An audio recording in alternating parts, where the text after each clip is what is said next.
Naragsak ti panakarambak ti 20th Bagnas di Bauco iti munisipalidad ti Bauco. Tampok nga aktibidad iti parada ti 8 at tricycle floats. Daytoy ti report. May pampanakal nga agricultural products iti ili ti Bauco. Karaman dagiti may pampanakal a destinasyon iti munisipalidad.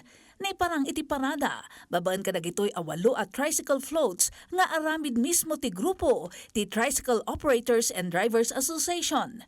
Pinadaanan daytoy dagiti umili a may bilang a may saka dagiti tampok nga aktibidad iti selebrasyon iti may ka-20 a Bagnas ni Bauco nga indalwan ni Mayor Randolph Awisan. We celebrate Bagnas because of our gratitude for the blessings we receive.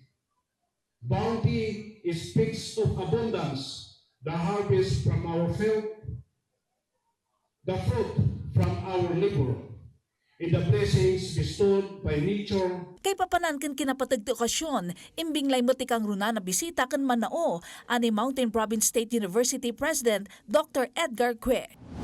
Bagnas is like our life. Just as a tree cannot stand without strong roots, a community cannot flourish without culture, tradition, and unity. Bagnas is our root.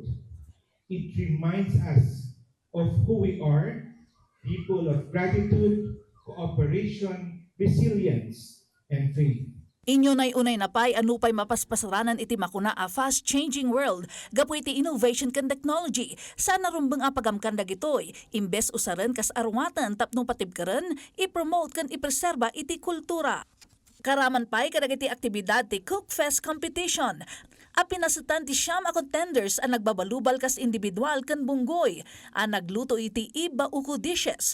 Usar dagiti indigenous ingredients manipod iti Bauco. Naragsak matlang iti Zoom barangay a pinasutan dagiti naduma-duma a barangay.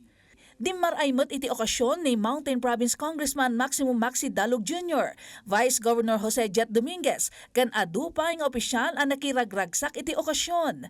Pagyamyamanan met ti municipal government iti Bauco, dagiti amin a sumuporta iti panagbaligi ti aktibidad.